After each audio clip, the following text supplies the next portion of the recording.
Hey everybody, Josh the RV Nerd here at Haylet RV of Coldwater, Michigan, and today we're looking at a 6,355 pound, I believe it was, Catalina 263 rear living. It's going to give us a big super slide, lots of windows, and a really big feeling between all the windows, the lighter color, and the taller ceiling.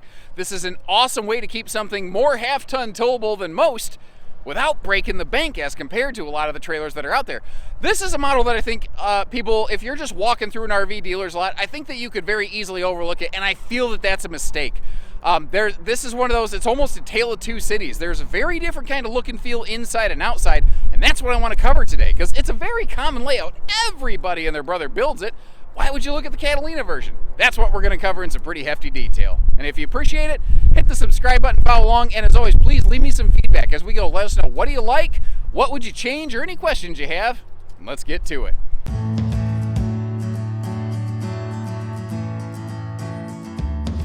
And I like what they did here. It's easy to miss sometimes the intention of a floor plan. The goal with this one was to give us that nice big living room, those two rear recliners back there, the big super slide, while keeping it kind of as manageable as possible when it comes to length. I think they did a very good job overall. But because of the light colors, the big slide, the big windows, all the airflow you can get, it never feels compacted in here. It never feels like you got kind of squished in place.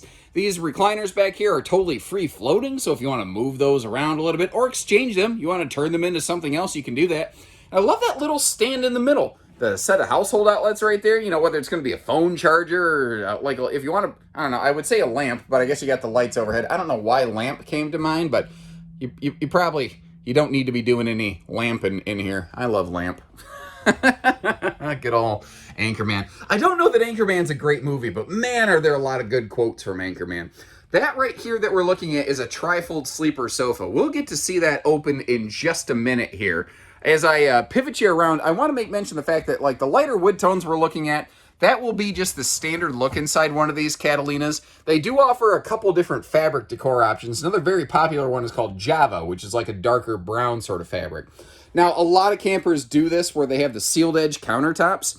You can thank Catalina for it. Coachmen as a whole, actually. Coachmen is where all of that originated, giving us a lot of the benefits of like solid surface counters without a lot of the cost of solid surface counters. And you might notice how even the dinette over there has it. Now, the TV here is a very interesting thing. A lot of manufacturers don't even include a TV anymore. I'm almost kind of surprised to see Catalina doing it. And they did a really good one, like deceptively good. I don't think people realize. Because you look around, you don't really see like an entertainment unit. You don't see that normal thing where you go, yep, there's the Bluetooth stereo HDMI blah, blah, blah kind of system. It doesn't have any of that. It's all built into the TV. It's an all-in-one. It's a TV and soundbar. All of your plugs, all of your everything comes through this. And what's cool is these actually include a remote control that can operate the interior and exterior speakers completely separately. And that TV is on a pivoting swing arm, by the way. I probably should have pivoted that out, but there you go. It's on a little magnet hold back. Now, I always try to be fair. And if you're going to be watching TV from the dinette, you may want to try to have that bathroom door open first because obviously they're going to overlap with one another, which is not an ideal thing. I really pride myself on pointing out not just where an RV is awesome, but also some, I call them points of consideration, things that you may want to really think about before getting into the RV. The stove over there, that is a Furrion stove. I've noticed, by the way, manufacturers, I think probably due to some supply shortages, sometimes I see a Furrion, sometimes a Magic Chef. They will always make sure you've got, you know, a fully equipped RV. Sometimes the appliance supplier just swaps on the fly. Starting up top here, notice how they utilize the extra ceiling height here by throwing a shelf in that overhead cabinet to really kind of maximize the total capacity there. Now, they're very good about not wasting any space.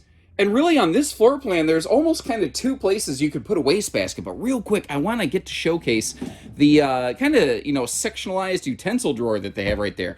That is a handy thing, and I'm just eyeballing it. But I do think that that front pocket would be just big enough for like a nice little deck of cards. Because what camping trip is complete without a, you know, a couple hands of cards there?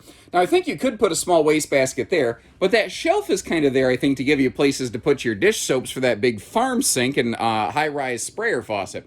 That is a 10.7 cubic foot DC compressor fridge, but a little Catalina difference. I love this kind of stuff. They actually include just a hard kill switch for it here, so it doesn't even go into standby mode. If, you know, you got the RV in storage or something like that, or you just want to make sure for whatever reason the battery's not getting eaten alive right there, that's all it takes. Now you can see how we've got storage under the entertainment, storage under the dinette that's easy to get to.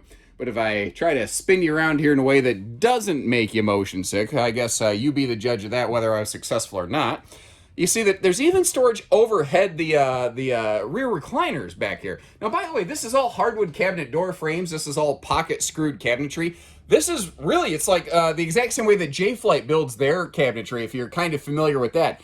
Catalina and Jayco actually both do a really good job of the fit and finish on their cabinet construction.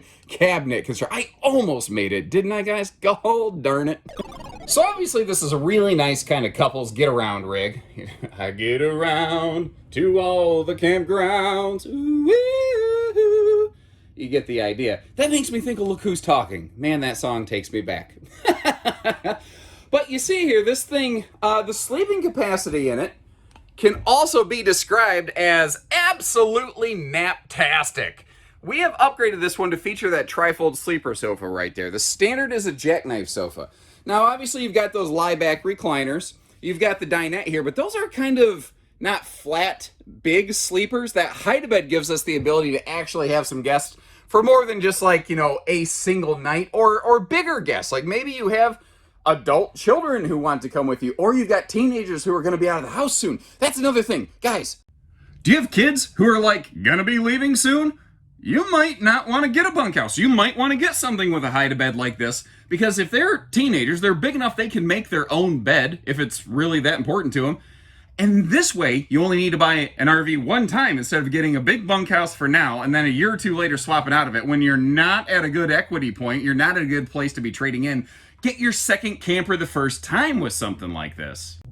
And I realize that with everything we've looked at, we haven't actually looked in the refrigerator. Sometimes the RV's parked not level and the doors don't want to cooperate. I got lucky today. So this is the same footprint size, basically, length and height and etc., of an 8 cubic foot two-way fridge.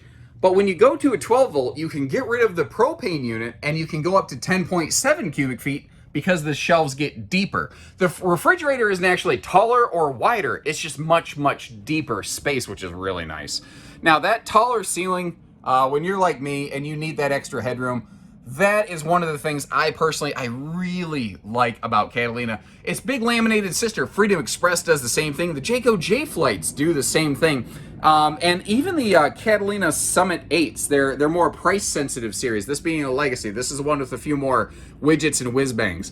Even the Summit 8 series, little brother to this, still has that taller ceiling height.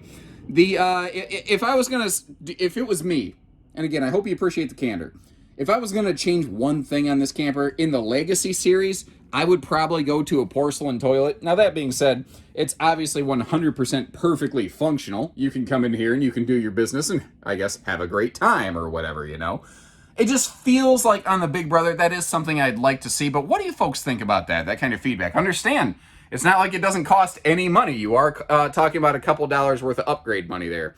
Now, we've got ourselves a sliding pocket door here. This is what people call short queen, a camp queen. 60 inches wide, 74 inches long. They have left enough room in here. If you want to go to a true queen, you can. But basically, for simplicity from the factory, they just go camp queens across the board. And for a lot of people, that's perfectly fine. I would prefer my feet not to hang off the bed at the end of the night. But at the same time, it's not hard to swap a mattress. And it doesn't stop me from camping. When I'm camping, I don't expect to be putting on the Ritz, you know what I mean? Nice wide open side stands, USB plugs on that side, household on both sides. And a neat little thing they do here, a couple reading lights right above the bed space right there, where you could easily just reach up and turn those on, turn those off individually. Now, before we continue, I kind of like to hit the pause button, close her up, show you everything in travel mode here. And this is a model where I think this could be a make or break deal for some folks. And understand, you know, it might scare a couple people off, and I'm willing to shoot you straight. And I hope you appreciate the transparency and the candor. This is a model that, because they tried to keep it short enough, you do need to move one of the chairs, otherwise that slide out is not going to close in the way that you want. If you tilt it, as I have done here, we can walk through, we can work our way around, we can get over here, and actually, you can pretty much do anything you want in the kitchen. So it's nice if you need to get it packed up before a trip. You want to get that refrigerator cooled down or anything like that. So the question becomes, what about the rest of the camper? If you notice where the hinge is, this door is not going to open toward us. So you're not going to be able to make a one-shot walk through the RV. The good news is that thanks to that bedroom entry door, we can still fully access. Hey, Mr. Mike. Hi. Mr. Mike Snyder, one of our salespeople out here, checking out the new arrivals, always trying to keep on top of things.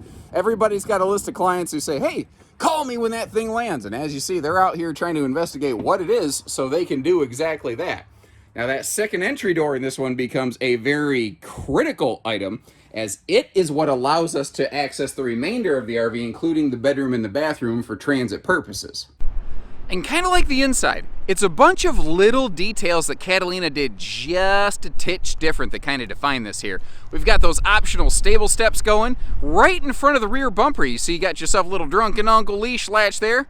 But look at the power awning. That, I think, is the best feature on this side of the RV. Not the good-looking color scheme or anything like that, but that huge awning that goes right past both entry doors. So it doesn't matter which way you're coming or going. Now, of course, that power awning has LED lighting under it. But one of the cool little Catalina details here is that they've got one of those, like, 16 color, 10 pattern strobe cause a, light-induced seizure kind of awning lights that frankly is really fun come patio party time. Unless, of course, you do have some sort of specific epilepsy or anything like that. And look at that. Look at that. Tell me that is not just dynamite. Look it up front there. The color package they have in these looks great. And something I like, this is a Catalina Legacy. This is the big brother to the Summit series. And you can tell that now at a glance. Last year, visibly, man, they look too similar for my taste. This one obviously looks cutting edge by comparison just from the outside. Got the power jack doing the lifting for us. You see that handy battery disconnect out there. Plus, remember, you got that fridge disconnect inside. Gives you some different kind of camping options. Pete the dog is overlooking our magnet holdbacks here for the Coachmen logo. And I wanted to look at the storage from this side here to really drive home the fact that it is a true full pass-through. They don't have like a water heater or something in here preventing that sort of true pass-through function. We've got triple sealed slides with a really rough textured seal gripping slide wall. Same thing that it's laminated big cousin, brother, sister, whatever you want to call it. The Freedom Express back there does. They're doing a lot of the same things here. This is just really a conventionally constructed Freedom Express in a lot of ways. But it's, again, those little touches, things that are easy to miss. Like the way that they actually are giving you a functional outside shower as compared to just a knee washing station. And on the Legacy series here, you will enjoy a standard enclosed underbelly for a little bit of extra protection. But of course it tucks away just like anything else, that outside shower station there. You see the black tank flush above it. Also, again, these are little details. I get it. It's kind of fine minutia. But this is the stuff that separates brands. That shiny aluminum little kind of fender trim right there. The wheel well trim. That, like, big deal, right? Well, the thing is, a lot of campers are using plastic, and some are trying to save a buck and not doing any whatsoever. Now, it's purely a cosmetic item. It doesn't really serve a big function, but you don't want it to look crappy and trashy long term, do you? That metallic fender trim, it's never going to get brittle from the sun. It's never going to get wind buffeted and fail. Unless you run into it with a lawnmower, it ain't gonna be a problem, guys. We added the spare tire to the back here. That actually is an optional piece of equipment. You can see she's rear camera ready. These do have walkable roofing. They just simply don't offer a ladder option. It's not available from the factory, nor can you apply one aftermarket. I would rather that we could, and if you appreciate the fact that we go ahead and get stuff like that out of the way for us, leave me a little comment that says, hey, thanks, Haylett, and hit that subscribe button and follow along with us. So that's how I see it. What about you folks? Would you take this one home? Or if not, why not? What would you want to see different about it? Leave me a couple comments and let me know. Short of that, remember, we don't do hidden dealer fees at Haylett RV, but we do just about everything else. So give us a call when you're ready. We'll get you camping. Take care, stay safe, have fun, and happy Haylett camping, everyone.